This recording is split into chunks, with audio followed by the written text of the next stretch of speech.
Most polar bears don't live in Oregon. Most aren't born in Ohio. Most don't survive being abandoned by their mothers when they're just a week old.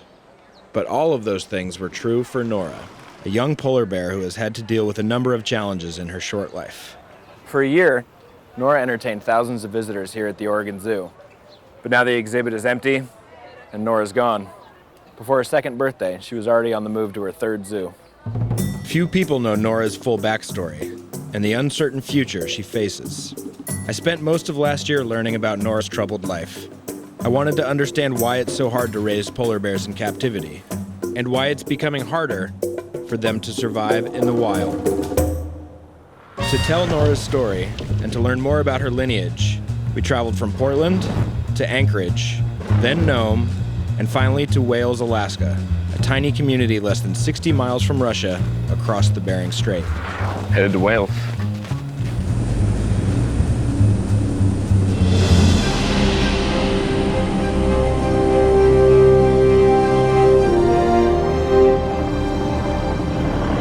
Just landed in Wales. Now we just need to figure out where we stand and how to get over there. Well, we're sitting on the back of a four-wheeler. Just hopped off the plane. We're heading to the tribal office to get situated. It's a town of about 150 people. Wales is remote and cold in the winter.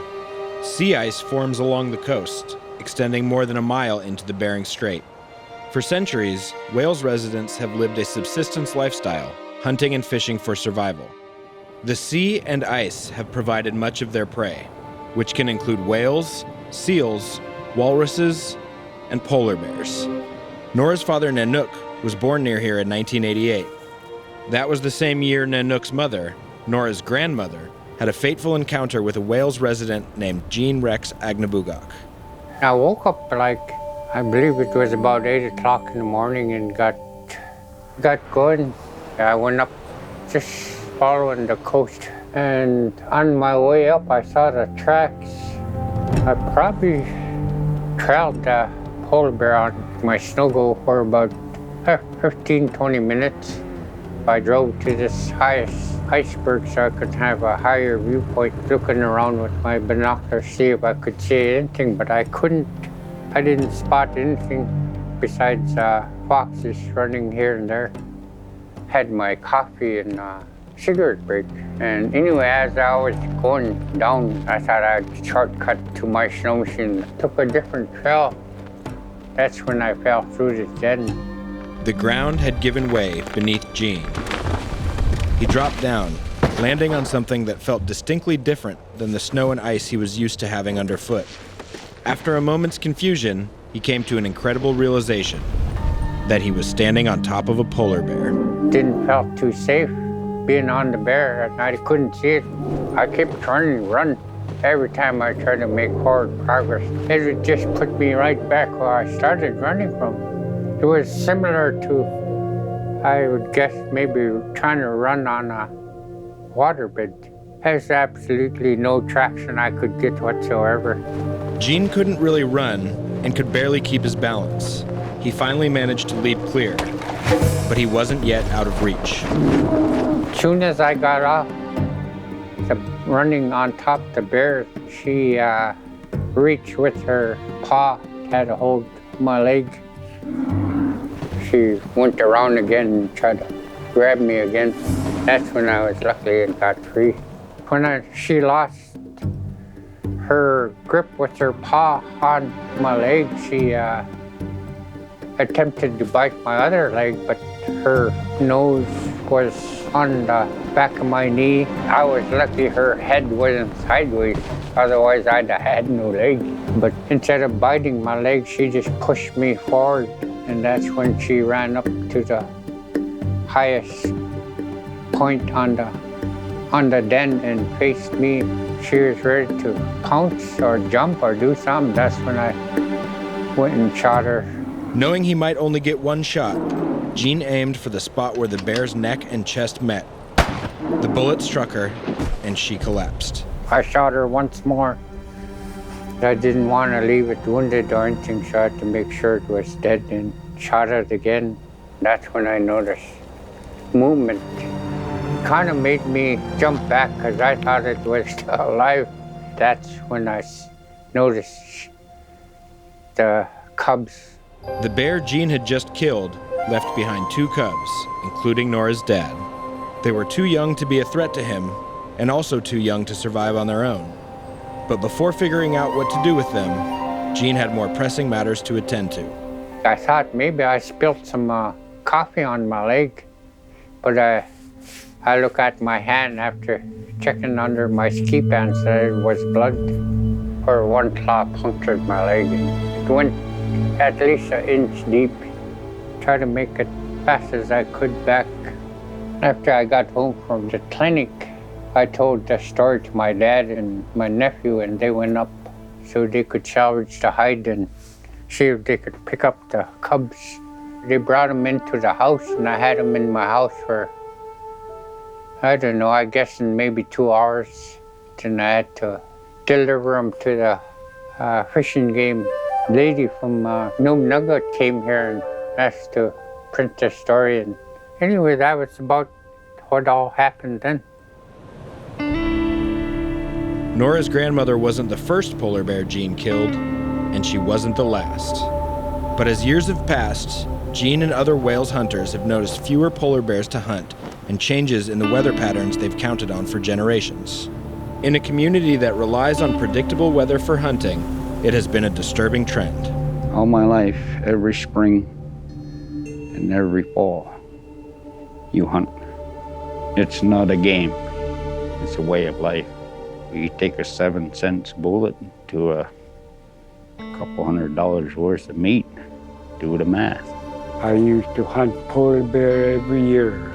I lost count how many polar bears I got in my lifetime. Every spring we used to have luck, not like today. Today our freezer's empty. I kind of think the population is somewhat lower than in the 70s because that ice was about 4.5 feet thick. And right now you'll be lucky if you find ice that is 2 feet thick. It's because of the ice. They have to be in the ice. The ice is melting more and warming later and thinner. They have to go where their environment is. All the game that come by here, they're real close to about a month early than before. To be more successful, you got to be up early and take advantage of the weather because it'll change real quick now. The effects of warming temperatures is affecting our hunting. You just learn how to adapt. If you don't learn how to adapt, then you're in trouble.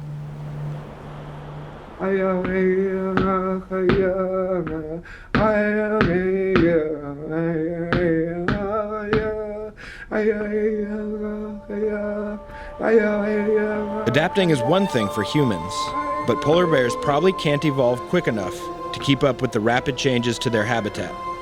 The cubs Gene orphaned sidestepped this problem by living out their lives in zoos, forever leaving the sea ice of the Bering Strait behind.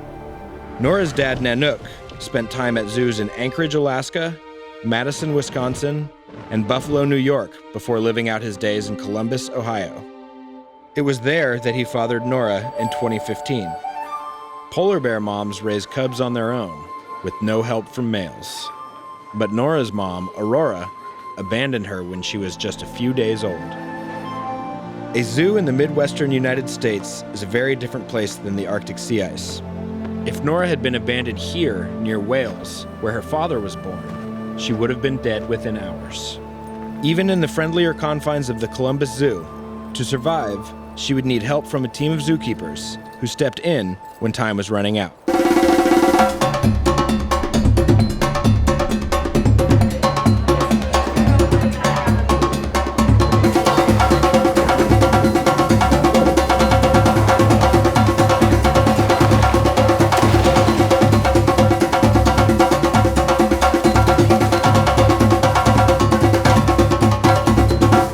When Nora was born, we had 3 staff members watching her around the clock, remotely from camera.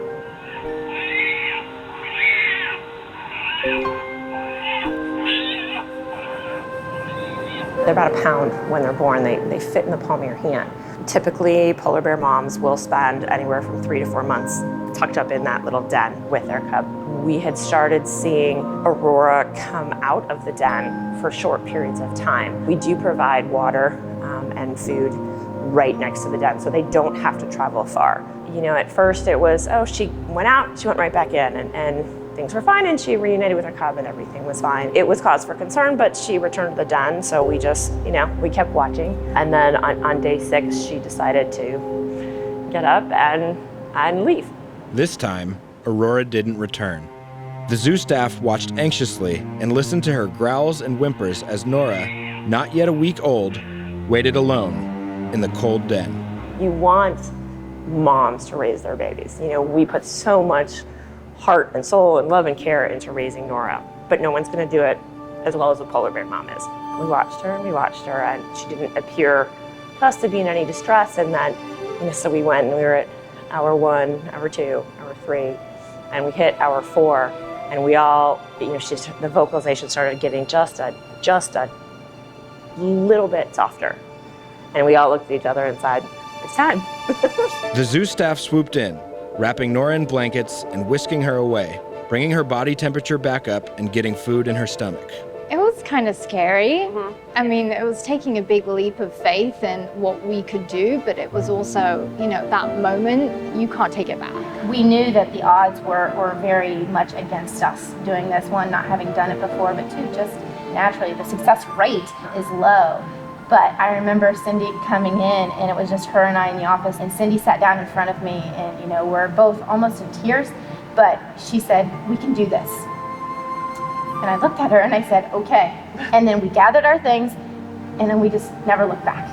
Raising Nora became the primary responsibility of 5 zoo employees who became known as the Nora Moms, each with their own area of specialization. But it's extremely rare to successfully hand-raise a polar bear, and there wasn't much existing data to go on. The team was largely on their own to figure out things like the nutritional makeup of the formula that would replace Nora's mother's milk. Most attempts to hand-raise polar bears have failed.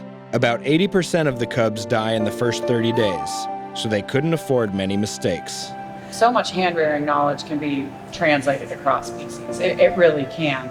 But the fine elements of doing a particular species, not until you do it, do you know how to do it. It just showed how great of a job they did, getting Nora through those first critical months. After 30 days, you don't relax, but you kind of go, okay, we're through the first, and then opening her eyes and her nose turning colors and the bottoms of her feet turning black. There was just a day that I just kind of relaxed my shoulders and went, we're good.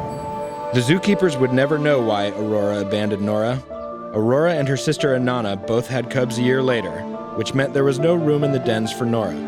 They needed to find her a new home where she could live with and learn from polar bears who would accept her. Typically, cubs will stay with moms for about 2 years, 18 months. We knew once we were hand-raising Nora that was, potentially she would leave sooner than that. I think our goal for Nora's always been to have her grow up to be a normal bear, as normal as any mother-reared cub would be.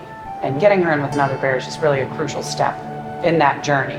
As much as we loved having our time with her, for her to go on and someday have cubs of her own, we want her to learn proper bear etiquette. And the best way to do that is from another bear. Getting her to that point, it's really what's best for her. I think a lot of us likened it to sending your child off to school or something, that it was, you have to let go, but that doesn't make it any easier. As sad as it was to see her go, you're kind of a proud mom in that moment, because you say, look, she's fine. She's going to be just fine.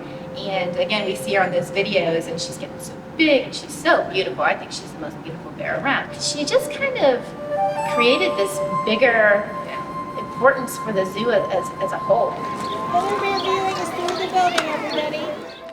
The importance of polar bears to zoos hasn't always been quite as clear. As recently as the 1990s, some zoos were shutting down polar bear exhibits in order to allocate more resources to species with more urgent conservation needs. But as climate change became more obvious, especially its effects in the Arctic, that all began to change. Although no one knows exactly how many polar bears exist in the wild, several key bear populations have seen their numbers dwindle in recent years as the sea ice has continued to shrink. Today, one of the few places where the polar bear population is rising is at zoos in North America.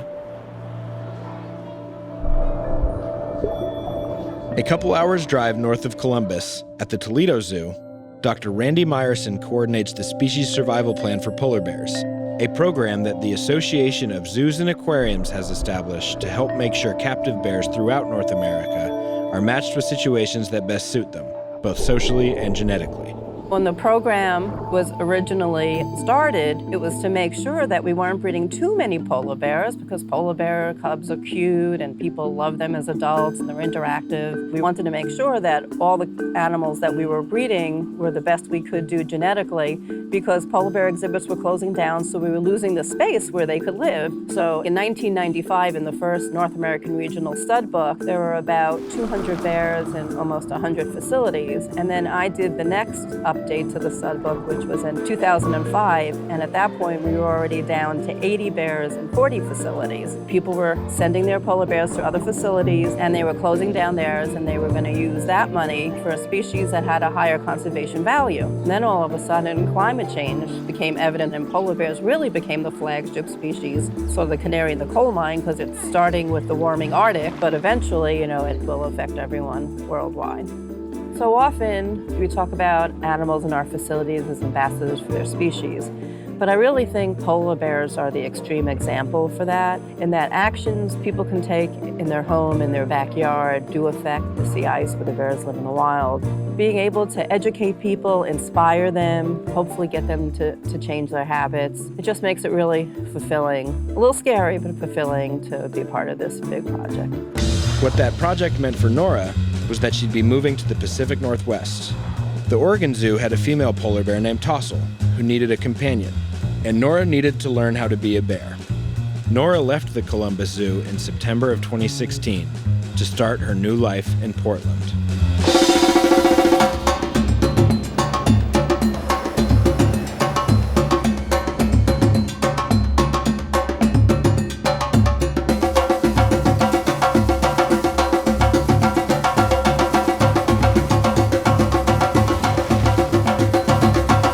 Came to us specifically because we had Tossel, a mature adult female who had recently lost her brother.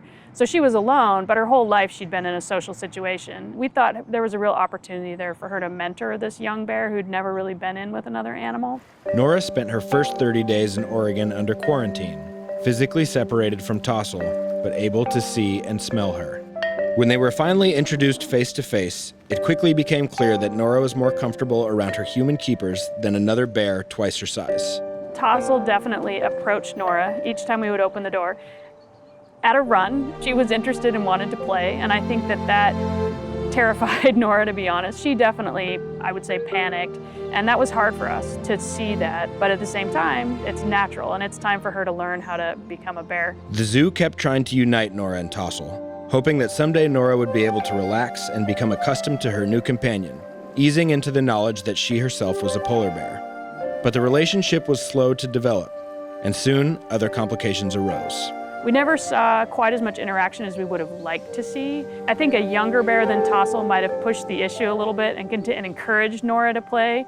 Tossel sort of would make one effort, and then when Nora didn't respond, she would just go lay down and take a nap. And unfortunately, right about that time, we learned that Tossel was not well. So we called off the introductions, we thought temporarily, to do some diagnostics, and discovered that she had a tumor, which was probably very painful. And at her age, we made the decision to euthanize her during that procedure. So unfortunately, that was the end of our efforts to get those two bears together. Nora found herself alone again. With renovations for the Oregon Zoo's polar exhibit on the horizon, it didn't make sense to bring in another bear anytime soon. Nora was a year and a half old, but hadn't spent more than 10 days with another polar bear. To be with her own kind, it became clear that she would have to leave the Oregon Zoo. It's an important part of her life, and the potential richness of her life is to have another bear in her world. Tossel passes away, and here she is on her own again. Over the last 6 months, 8 months, she has gotten much calmer, much more patient. And we're gonna be tearing down our exhibit and building a new one here in the next year.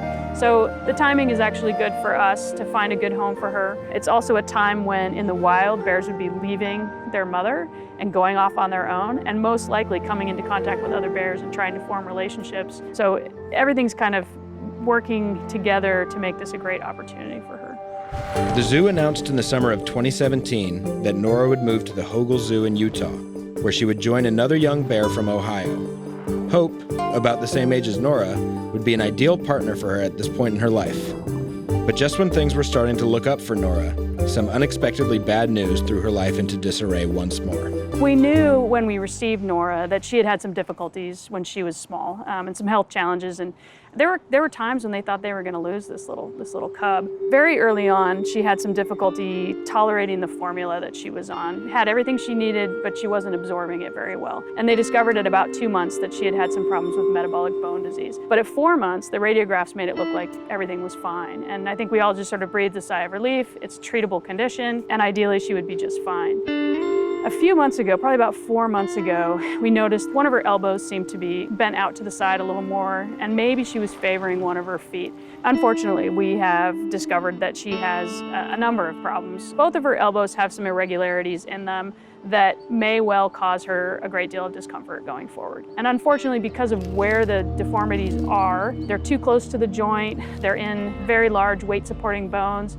The idea of doing a surgery and trying to do a correction or an internal fixation has a pretty high risk of failure. And if you go forward with a procedure like that and it fails, it can be catastrophic, and you end up having to euthanize the animal. So at this point, we're watching Nora, we're communicating really closely with the vet staff at Hogle and hoping really for the best, but these are gonna be lasting changes for Nora. She is gonna have some difficulty with those joints. She'll likely have early onset arthritis, and we'll need to manage her pain, and it's something we'll need to monitor her whole life.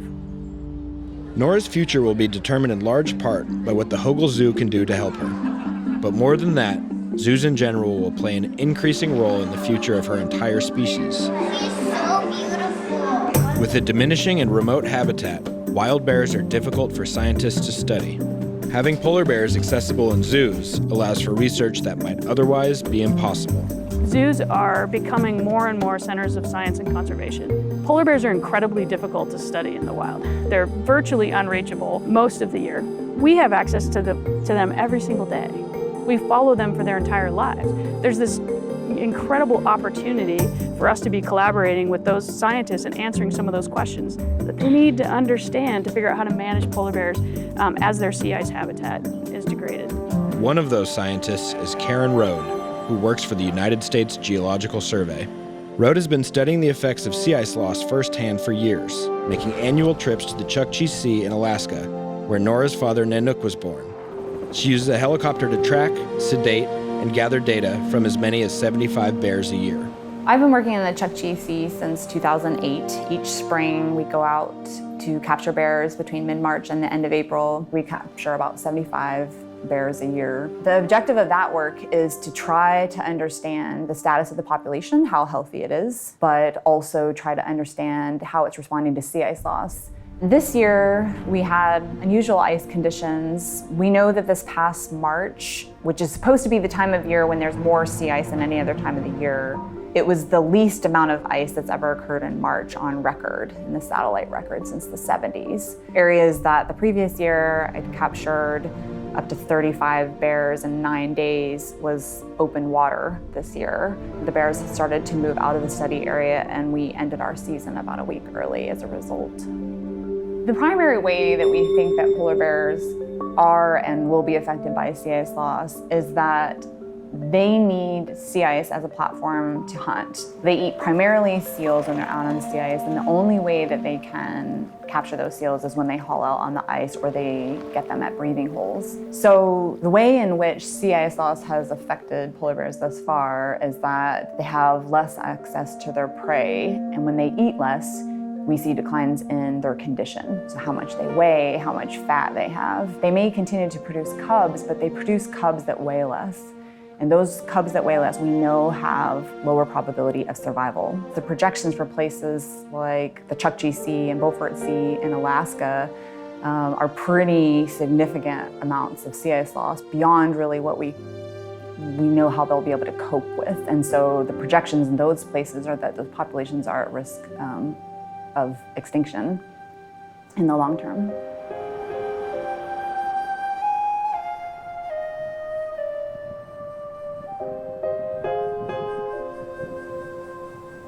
In September of 2017, Nora arrived at the Hogle Zoo in Salt Lake City. Hope arrived a few days later from Toledo, and the two bears each began a quarantine period, which is standard procedure anytime a zoo animal gets moved. Critics of zoos say the facilities can't provide a meaningful life to the animals that live there. Their enclosures are often tiny fractions of the areas they roam in the wild. They become completely dependent on humans. They don't get to satisfy their natural instincts to hunt, and smart animals, like polar bears, sometimes get bored. These issues can manifest themselves in abnormal behavior. Polar bears have been seen pacing for hours on end and rocking back and forth. Some animals have been diagnosed with anxiety and depression. Nora started showing some of these behaviors soon after she arrived at the Oregon Zoo. She threw tantrums when her keepers left her alone, and the problems got worse with the stress of introductions to Tossel. Ultimately, her keepers decided to put her on Xanax and then Prozac. Her symptoms improved, but they never completely went away. She continues to be on antidepressants to this day. Her anxiety, coupled with her serious bone and joint problems, means keepers will have to watch Nora closely. It'll be another 2 years before Nora is completely grown and the extent of her bone issues is fully understood. About a week after the move, zookeepers in Utah said Nora seemed nervous in her new environment. We couldn't tell for ourselves because they wouldn't let us see her. Zoos rarely let the media film in their holding areas. The bars and fences behind the scenes clash with the image of zoos that PR staffs strive to maintain. Nora had a state-of-the-art facility waiting for her, but she was not yet on public display. Nora's life may never be trouble-free, but neither are the lives of her wild counterparts. They're roaming thousands of miles in search of food and having trouble reproducing as their body condition declines.